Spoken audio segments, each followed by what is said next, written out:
বিধায়ক নুৰুল হুদাই আধাৰশিলা স্থাপন কৰাৰ পথ নিৰ্মাণৰ কাম বন্ধ কৰিলে ক্ষুব্ধ ৰাইজে জাঙুৰ খাই উঠিছে আমচু মুখ্যমন্ত্ৰী সৰ্বানন্দ সোণোৱাল চৰকাৰে সততে দুৰ্নীতিৰ ক্ষেত্ৰত শূন্য সহনশীলতাৰ কথা আওৰাই আহিছে অথচ প্ৰায় প্ৰতিদিনে ৰাজ্যখনৰ সৰ্বত্ৰ দুৰ্নীতি সংঘটিত হোৱাৰ অভিযোগ উঠা দেখা গৈছে বিশেষকৈ পথ ঘাট দলং আদি নিৰ্মাণত একাংশ ঠিকাদাৰে অবাধে দুৰ্নীতি চলাই থকাৰ অভিযোগ উঠিছে দুৰ্নীতিগ্ৰস্ত ঠিকাদাৰসকলক সহায় কৰিছে একাংশ বিষয়া কৰ্মচাৰী আৰু জনপ্ৰতিনিধিয়ে সকলো দেখিও নেদেখাৰ ভাও জুৰিছে চৰকাৰে এইবেলি পথ নিৰ্মাণত ব্যাপক দুৰ্নীতি আৰু অনিয়ম সংঘটিত হোৱাত ক্ষুব্ধ হৈ উঠিছে নগাঁও জিলাৰ জুৰিয়াৰ মাহিৰিপাৰাৰ ৰাইজ এছঅপিডিৰ অধীনত নিৰ্মীয়মান মাহিৰিপাৰাৰ পৰা খাটোৱাললৈ পথ পকীকৰণৰ নামত সংঘটিত হৈছে এই জঘন্য দুৰ্নীতি স্থানীয় বিধায়ক নুৰুল হুদাৰ ঘনিষ্ঠ ঠিকাদাৰে মাহিৰিপাৰত ৰাতিৰ ভিতৰতে পথ নিৰ্মাণৰ কাম সম্পূৰ্ণ কৰাৰ চেষ্টা কৰে যাৰ বাবে জাঙুৰ খাই উঠিছে আমচুৰ লগতে অঞ্চলটোৰ ৰাইজ ঠিকাদাৰে নিশাটোৰ ভিতৰতে বালিৰ ওপৰত সম্পন্ন কৰে পথ পকীকৰণৰ কাম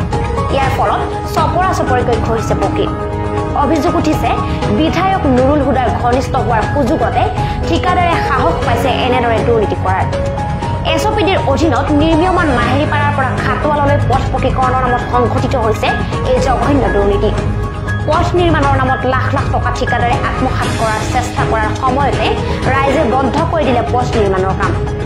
ক্ষুদ্ৰ ৰাইজে এই দুৰ্নীতিৰ বিৰুদ্ধে বিভাগীয় কৰ্তৃপক্ষক তদন্তৰ দাবী জনাইছে উক্ত দুৰ্নীতিত লিপ্ত হোৱা ঠিকাদাৰজনক নাকি লগাবলৈ ৰূপহীহাটৰ বিধায়কজনক আহ্বান জনালে আমচুৰ কেন্দ্ৰীয় সহকাৰী সাধাৰণ সম্পাদক ৱাহিদুৰ ৰহমানে তাৰ পিছত কন্ট্ৰাক্টৰে কেনেকৈ কাম কৰি আছে কি কৰি আছে এইটো চোৱাৰ দায়িত্ব তেখেতৰ আছিল কিন্তু তেখেতে সময় নাপালে নেকি যে এই ৰাস্তাটো যে কাম হৈ আছে এদিন আহিব লাগিছিল চাব লাগিছিলে ৰাইজৰ লগত লৈ এইটো মানে চাব লাগিছিলে কিন্তু মানে আমাৰ মানে তেনেকুৱা পৰিলক্ষিত নহল আজি নিউজ ওলালে ৰাইজে ইয়াৰ বিৰুদ্ধে প্ৰতিবাদ সাব্যস্ত কৰিলে আমি দেখা পালো সেই উদ্দেশ্যে আমি তেখেতক বিধায়ক মহোদয়ক আহ্বান জনাম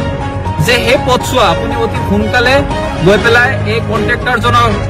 কন্ট্ৰাক্টৰজনক নাকি লগাওক আৰু যাতে কামখিনি উচ্চমানৰ হয় মানে ভাল বস্তু ব্যৱহাৰ কৰে তথা যিবিলাক মানে বস্তু ব্যৱহাৰ কৰিব লাগে উচ্চমানৰ যাতে কাম হয় আৰু একেবাৰে বৰ্তমান যি মই ভিডিঅ'টো চালো যে কামখিনি এনেকুৱা নিম্নমানৰ হৈছে ইয়াত কোনো ধৰণৰ ভাল বস্তু পৰাই নাই আৰু মাটিৰ ওপৰত এনেকে পকা মানে হেৰি কৰি গৈছে কিন্তু এনেকে মানে হাতে দিয়ে এনেকে টানি দিছে উঠি গৈছে পকাখিনি তো এইটো মানে আমি ধিক্কাৰ জনাইছো এতিয়া কথা হল বিধায়ক মহোদয়ে যদি ইয়াৰ ওপৰত উচিত মানে ব্যৱস্থা নলয় আমি সন্দেহ কৰিবলৈ বাধ্য হম যে বিধায়ক মহোদয়ে এই কন্ট্ৰাক্টৰজনৰ লগত ঘনিষ্ঠ সম্পৰ্ক থকাৰ কাৰণে আৰু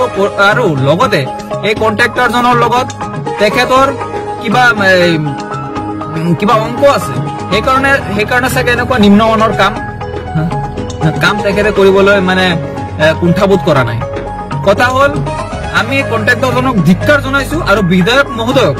আহ্বান জনাইছো অতি সোনকালে এই কন্ট্ৰাক্টৰজনৰ ওপৰত বিহিত ব্যৱস্থা লওক আৰু আইনী প্ৰক্ৰিয়াতে লওক বা যেনেকে কৰক কিন্তু কামটো সুন্দৰ হ'ব লাগে আমাৰ ৰাইজে যাতে সুন্দৰকে চলিব পাৰে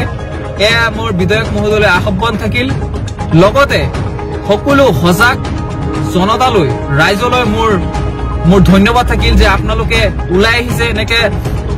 মানে অন্যায়ৰ বিৰুদ্ধে মাত মাতিব ওলাই আহিছে তাৰে ধন্যবাদ জনাইছো এয়া মোৰ বিধায়ক মহোদয়লৈ আহ্বান থাকিল লগতে সকলো সজাগ জনতালৈ ৰাইজলৈ মোৰ ধন্যবাদ থাকিল যে আপোনালোকে ওলাই আহিছে এনেকে মানে অন্যায়ৰ বিৰুদ্ধে খাটোৱালৰ মাহিৰিৰ পৰা ৱাহিদুৰ ৰহমানৰ report red river times Assam